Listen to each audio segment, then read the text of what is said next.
Olá, caros alunos, tudo bem? Desejo que todos estejam bem e principalmente com saúde.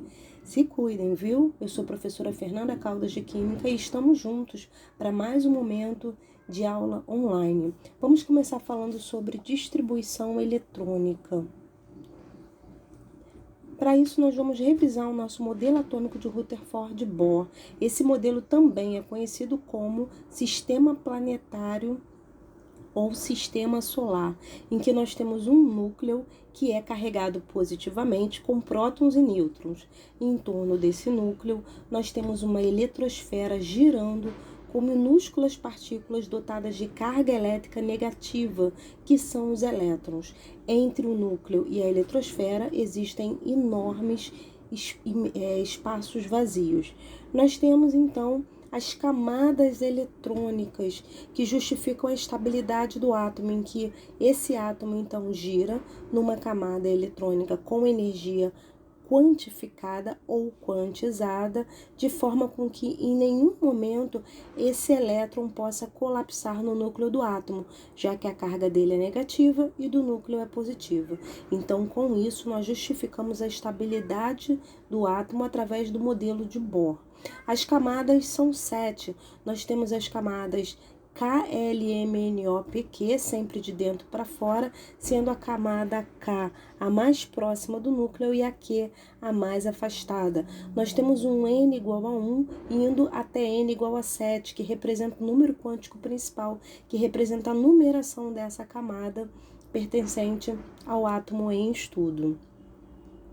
Na distribuição eletrônica, os elétrons são distribuídos nas camadas ou níveis energéticos, em que nós temos um exemplo bem simples para começar falando sobre o berílio. O berílio possui 4 elétrons no total, distribuído em 2 camadas eletrônicas. Então vamos lá, nós visualizamos o núcleo do berílio, em que temos prótons e nêutrons, e os elétrons que estão na eletrosfera desse átomo. Nós temos a camada K com 2 elétrons e a camada L também com 2 elétrons.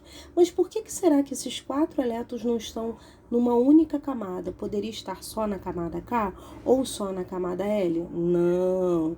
Nós temos regras e critérios a cumprir para distribuir esses elétrons com energia quantificada ou quantizada em cada uma dessas camadas. Vamos começar então a falar sobre essas camadas e níveis.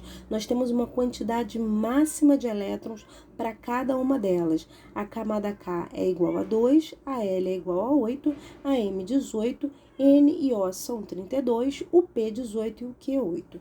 Para tornar mais fácil distribuir os elétrons nos átomos, Linus Pauling, um cientista muito brilhante, ele criou então uma representação gráfica da distribuição dos elétrons através da ordem crescente de energia, que a gente chama de diagrama de Pauling ou diagrama de distribuição eletrônica, em que nós temos os níveis energéticos em ordem crescente de energia.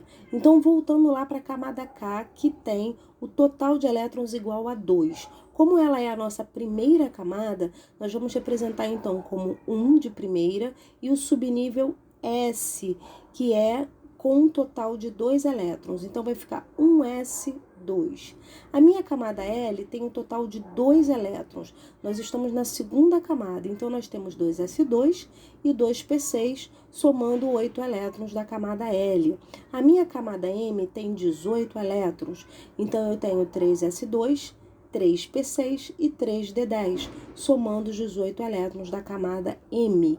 A minha camada N tem 32 elétrons, é uma camada completa, em que eu tenho 4s2, 4p6, 4d10 e 4f14.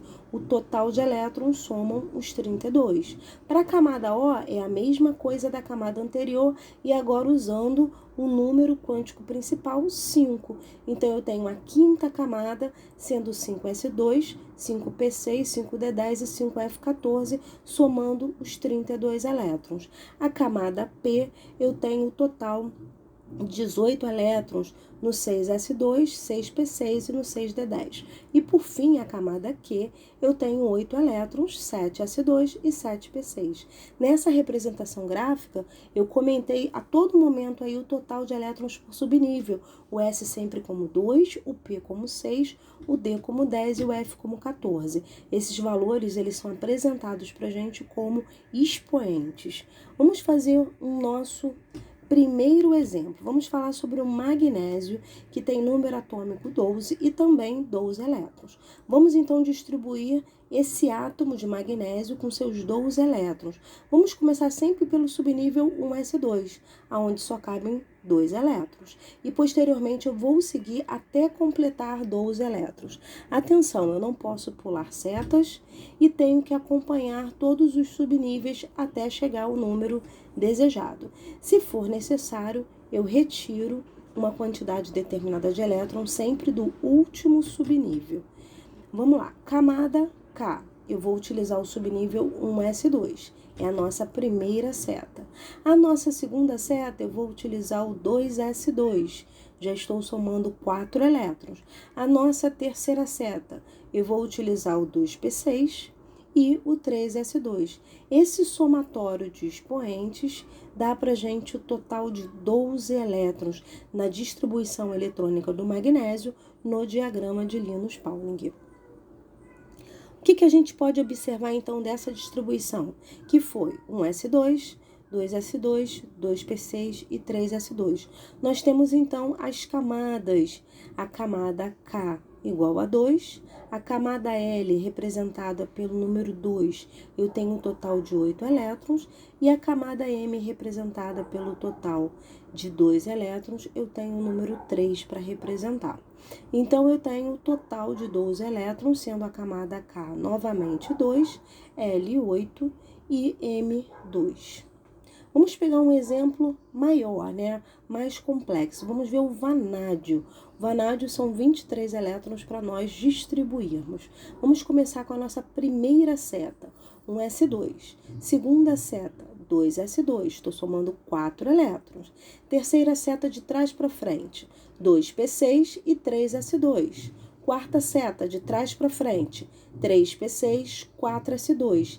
E quinta e última seta, eu só preciso utilizar o 3D3. Eu não preciso chegar ao 3D10. Lembrando do que eu havia falado anteriormente, o último subnível, se necessário, nós vamos diminuir para colocar, então, o total de elétrons daquele átomo. Então, nós temos a nossa distribuição energética, que ficou da seguinte maneira: 1s2, 2s2, 2p6, 3s2, 3p6, 4s2 e 3d3. Nós temos uma novidade agora, que é a ordem geométrica. O que representa essa ordem geométrica? É organizar a minha distribuição por subnível por ordem de camada. A minha primeira camada é K, que tem o número 1, então eu vou colocar lá o meu 1s2. A minha segunda camada tem o número 2 para representá-la. Então, eu vou colocar todos os subníveis que tem como número quântico o número 2, que é o 2s2 e o 2p6. A minha terceira camada tem o número 3, então eu vou colocar então o 3s2, o 3p6 e o 3d3 juntos para representar a minha terceira camada, que é a minha camada M. E a minha camada N, que é a última camada, ela é representada pelo 4s2. Então, a ordem geométrica, né, ela está realmente organizando esses nossos subníveis em ordem de camada, com a camada K igual a 2, L igual a 8, M igual a 11 e N igual a 2. Vamos falar sobre o subnível mais energético. O subnível mais energético é sempre aquele último a ser preenchido. Então, nesse caso da distribuição anterior do vanádio, ele é o subnível 3D3 e assim o número de elétrons dele é 3. O subnível mais externo, o mais externo é sempre aquele em que eu coloquei como o último na minha camada, a minha última camada da distribuição por subnível. E nesse caso é o meu 4s2, porque representa a quarta camada.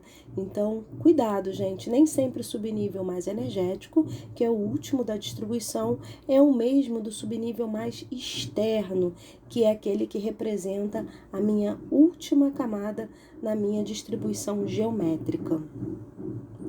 Vamos então falar sobre o bário. O bário é um exemplo bem maior. Eu tenho agora 56 elétrons. Vamos começar então com a primeira seta 1s2, a segunda seta 2s2, a terceira seta de trás para frente 2p6 e 3s2. Eu faço esse comando sempre em todas as demais setas de trás para frente. E vou chegar, por fim, no meu último subnível, que é o 6s2. Então, nós temos na ordem energética a seguinte distribuição: 1s2, 2s2, 2p6, 3s2, 3p6, 4s2, 3d10, 4p6, 5s2, 4d10, 5p6 e 6s2. Seguindo a ordem das setas, sempre de trás para frente, sem pular nenhum subnível. A ordem geométrica é aquela organização por camada, em que a primeira camada tem o número 1, a segunda o número 2, a terceira o número 3, até a sexta camada com o número 6. Então, nós vamos organizar em ordem geométrica. Aqui na nossa imagem a gente tem essa ordem cortada, mas vocês podem completá-la no caderno. Vamos lá. Número de elétrons do subnível mais energético. O mais energético é sempre o último que eu coloco na minha distribuição, que nesse caso é o 6s2. E, por coincidência, o mais externo representa a minha última camada, que é a sexta, que também é o 6s2. Tá bom? Vamos pensar então um pouquinho sobre esse conteúdo de hoje na nossa aula de distribuição eletrônica. Vamos colocar, né, as ideias aí para amadurecer. Vamos fazer atividades. Então, a atividade que nós vamos fazer são os exercícios de Química 1, que se encontram no caderno de Química de vocês, que representam todos esses conteúdos que a gente viu de atomística, de distribuição, e vocês vão fazer todos os exercícios em sala e para a casa, tá bom? Boa sorte, tá? Qualquer dúvida, estamos aí e fiquem com Deus. Beijos, tchau, tchau!